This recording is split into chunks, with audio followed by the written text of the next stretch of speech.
हमारे चैनल को subscribe button दबाकर अभी सब्सक्राइब कर लें और सब्सक्राइब बटन दबाने के बाद बटन के बाजू में एक घंटी दिखेगी, उसे भी दबा देना नहीं तो हमारे इंपॉर्टेंट वीडियोस आपको नहीं दिखेंगे और ये एकदम फ्री है। स्वागत है आपका हमारे बोधि मोटिवेशनल स्टोरी में। क्या आप जानते हैं गौतम बुद्ध के बारे में?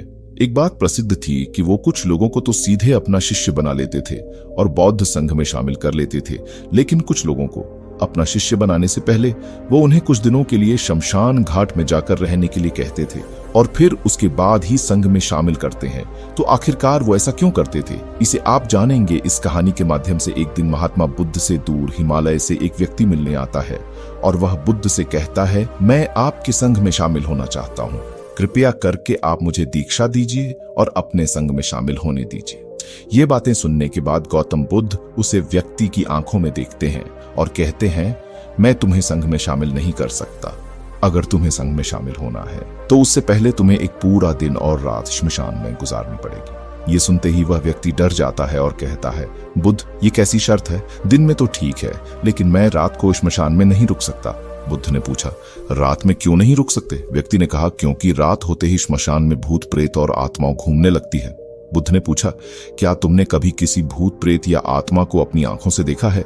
व्यक्ति ने कहा, नहीं बुद्ध, मैंने अपनी आंखों से तो नहीं देखा, लेकिन मैंने लोगों के मुंह से भूत प्रेत और आत्माओं के होने की कहानियां जरूर सुनी है और मैंने कुछ लोगों को भूत प्रेत लगते भी देखा है। ऐसे लोग बहुत अजीब अजीब सी हरकतें करने लगते हैं।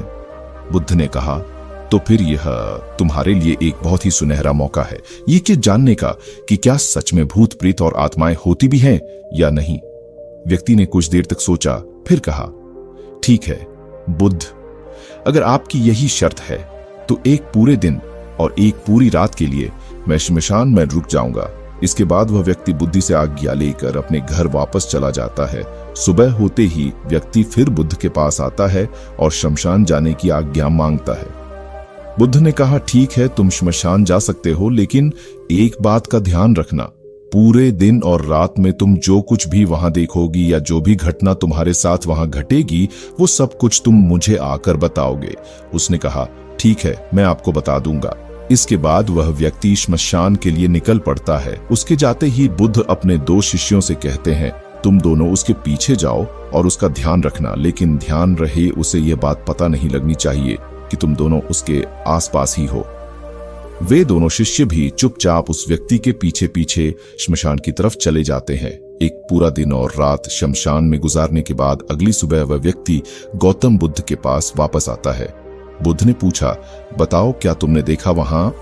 व्यक्ति ने कहा, बुद्ध, मेरे श्मशान में पहुंचने के कुछ देर बाद मैंने देखा कि वहां एक अर्थी आई। उसके पीछे एक बड़ी भीड़ थी। वह अर्थी एक बूढ़े व्यक्ति की थी। उस बूढ़े व्यक्ति के चारों बेटों ने अर्थी को कंधा दे रखा था। चारों बहुत दुखी दिखाई पड़ रहे थे। वहीं अर्थी के पीछे चलने वाले कुछ लोग बातें कर रहे थे कि अच्छा इंसान था बेचारा, लेकिन अब नहीं रहा। वहीं कुछ लोग यह भी कह रहे थे कि अच्छा हुआ इसके साथ बेचारा बूढ़ा बिना किसी ज्यादा दर्द और पीड़ा के इस दुनिया से चला गया। इसी तरह और भी लोग उसके बारे में तरह तरह की बातें कर रहे थे। फिर उस बूढ़े को चिता पर लिटाया गया और उसके बड़े बेटे ने उस चिता को अग्नि दी। फिर सभी लोग वहीं पास के ही तालाब से नहाकर वहां से चले गए। उसके बाद मैं काफी देर तक वहीं बैठा हुआ उस जलती हुई चिता को देखता रहा। फिर जब दोपहर हुई तो वहां एक और अर्थी आई जो कि एक जवान औरत की थी। उस औरत का पति उस अर्थी के आगे चल रहा था। वह बहुत दुखी था। उसकी आंखों से आंसू बह रहे थे।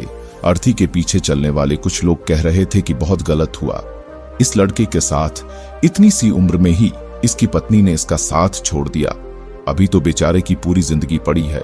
2 छोटे बच्चे हैं, वह अकेले कैसे उनकी परवरिश करेगा? भगवान ने बहुत गलत किया। इसके अलावा वहां कुछ महान ज्ञानी व्यक्ति भी थे जो उस मृत्यु स्त्री के पति को समझा रहे थे कि रो मत, क्योंकि आज नहीं तो कल उसे यहाँ आना ही था। किसी को पहले ही तो किसी को बाद में, लेकिन एक दिन सबको यहाँ आना है।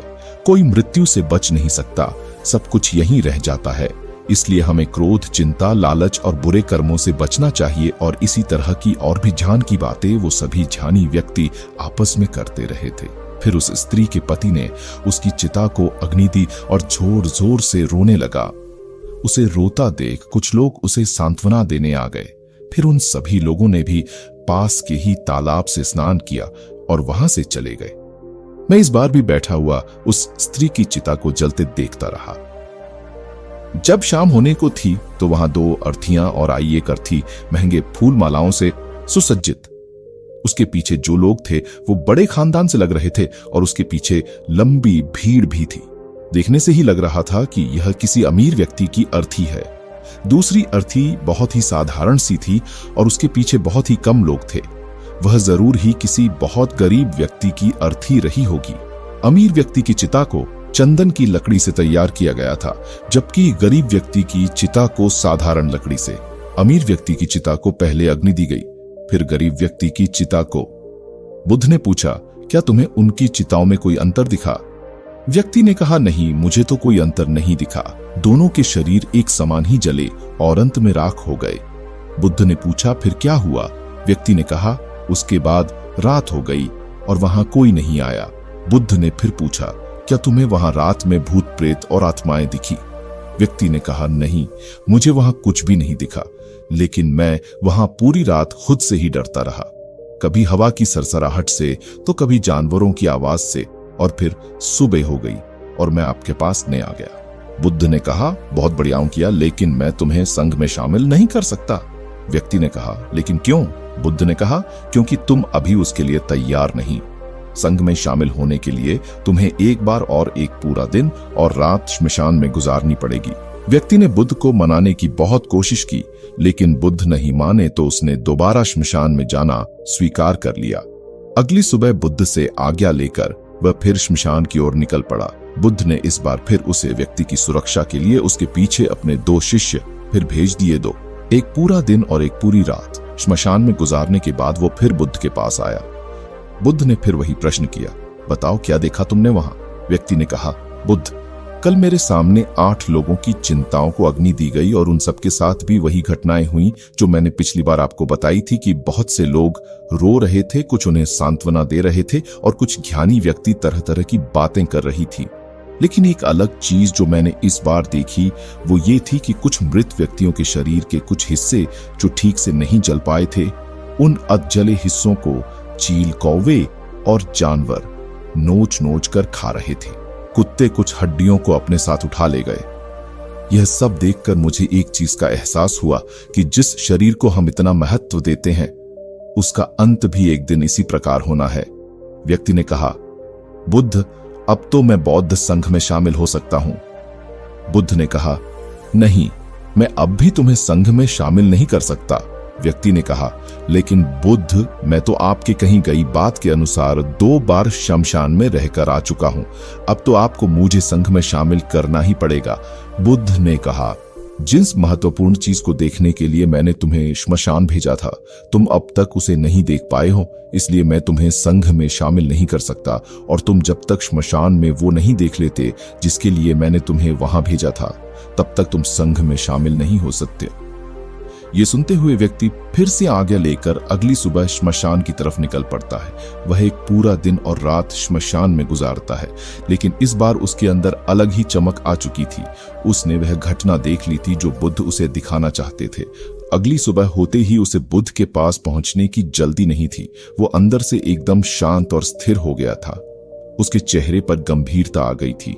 वह धीरे धीरे चलता हुआ गौतम बुद्ध के पास पहुंचा और उन्हें प्रणाम कर बिना कुछ बोले शांति से बैठ गया। बुद्ध ने फिर वही प्रश्न किया, क्या देखा तुमने वहां? व्यक्ति ने कहा, मैंने देखा कि 4 लोग मुझे अर्थी में लिटाकर शमशान की तरफ ला रहे हैं। लोग मेरी अर्थी के ऊपर फूल मालाएं फेंक रहे हैं। एक बहुत बड़ी भीड़ मेरी अर्थी के पीछे पीछे चल रही है। मेरे पिता, जो कि मेरी मौत से बहुत दुखी हैं, वो रोते हुए मेरी अर्थी के साथ चल रहे हैं। मेरा छोटा भाई भी मेरी मौत से बहुत दुखी है और रो रहा है। कुछ लोग मेरे भाई और पिता को समझा रहे हैं और उन्हें सांत्वना दे रही है। भीड़ में चल रहे हैं। कुछ लोग भी मेरी मौत से दुखी हैं और कुछ दुखी होने का दिखावा कर रहे हैं। भीड़ में से कुछ लोग बातें कर रहे हैं कि अच्छा इंसान था, अभी उम्र ही क्या थी बच्चे की, लेकिन भगवान ने इसे इतनी जल्दी बुला लिया। और भी लोग मेरे बारे में तरह तरह की बातें कर रहे हैं। फिर मेरी अर्थी को श्मशान की जमीन में रख दिया गया। मैं सांस लेना चाहता था, लेकिन मेरे अंदर सांस नहीं थी। मैं अपने हाथ पैरों को हिलाना चाहता, लेकिन मैं हिला नहीं पा रहा था। मैं अर्थी से उठकर अपने पिता को गले से लगाना चाहता था और अपने छोटे भाई से ये कहना चाहता था कि माता पिता का ध्यान रखना, क्योंकि अब तुम ही हो जिसे पूरे घर को संभालना है। उसके बाद मुझे उठाकर चिता में लिटा दिया गया, फिर मुझे एक कपड़े से ढक दिया गया। उस कपड़े के बाहर मुझे कुछ भी दिखाई नहीं दे रहा था। फिर मेरे ऊपर बहुत सी लकड़ियां रख दी गई। वो मुझे बहुत भारी लग रही थी। मैं उन्हें हटाना चाहता था। मुझे अंदर घुटन महसूस हो रही थी। फिर कुछ समय पश्चात मुझे गर्मी का आभास हुआ। मैंने देखा कि मेरे पूरे शरीर पे आग लग चुकी थी। मेरा पूरा शरीर किसी लकड़ी की भांति चल रहा था। मैं चिल्लाया, लेकिन मेरे मुंह से आवाज नहीं निकली। मैं उस अग्नि में पूरी तरह से खो गया था। मैं पूरी रात खुद को ऐसे ही जलता देखता रहा और अंत में मैंने पाया कि मैं राख में तब्दील हो चुका हूं। उस पूरी रात मैं पता नहीं कहां खोया रहा। ना तो मैं डरा और ना ही मुझे किसी प्रकार के डर का एहसास। और सुबह होते ही मैं आपके पास आ गया। ये सब सुन बुद्ध मुस्कुराए और बोले, अब तुम संघ में शामिल हो सकते हो। बुद्ध ने आगे कहा, जीवन को वही व्यक्ति समझ सकता है जिसने मृत्यु को समझ लिया हो। जैसे एक बीमार व्यक्ति ही स्वस्थ रहने के महत्वपूर्ण अच्छे से समझ सकता है। वास्तव में गहरे ध्यान और साधना में उतरने के लिए अंतर्ज्ञान का बीज होना बेहद आवश्यक है, और वह ज्ञान का बीज कल रात तुम्हें वहां मिला। तुमने वहां जाकर यह महसूस कर लिया कि तुम्हारा शरीर नश्वर है और तुम्हारे साथ कुछ भी नहीं जाने वाला, सब यहीं रह जाएगा। जब तुम पहले 2 बार शमशान गए तो तुम भी उन्हीं ज्ञानी व्यक्तियों की तरह ही थी जो श्मशान में जाते ही धार्मिक हो जाते हैं, जिन्हें वहां जाते ही मृत्यु की याद आती है, शरीर के नश्वर होने की याद आती है, और वहां बड़ी बड़ी बातें करते हैं, लेकिन वहां से निकलते ही फिर पहले जैसे हो जाते हैं। वैसे ही सारे बुरे काम करते हैं, अधर्म करते हैं, खुद के शरीर से मोह करते हैं, इसे अमर मान लेते हैं और दूसरों से ऐसा व्यवहार करते हैं जैसे वह यहां हमेशा रहने वाले हैं। लेकिन जब तुम तीसरी बार वहां गए तो तुम्हें अंदर से यह आभास हुआ कि तुम असल में वो नहीं हो जो तुम खुद को मानते। खुद के अंदर गहरा ध्यान और समर्पण पैदा करने के लिए शरीर की नश्वरता और मृत्यु का अनुभव करना बेहद आवश्यक। अब जो ज्ञान का बीज तुमने कल रात वहां पाया है, उसे अपने ध्यान में परिवर्तित करना है और उसे इतना बड़ा करना है जो व्यक्ति तुम्हारे पास आए उसकी समस्या को तुम आसानी से दूर कर सको। सीख, इस कहानी से हमें शिक्षा मिलती है कि हमारा शरीर नश्वर है, यह एक दिन खत्म हो जाएगा। अगर किसी व्यक्ति ने जन्म लिया है कि मौत निश्चित है, इसलिए हमें क्रोध, हिंसा, लालच जैसी बुरी आदतों को आज ही छोड़ देना चाहिए। पता नहीं आज हम हैं कि कल भी होंगे, इसलिए हमें वर्तमान समय में अच्छे काम करने चाहिए। धन्यवाद।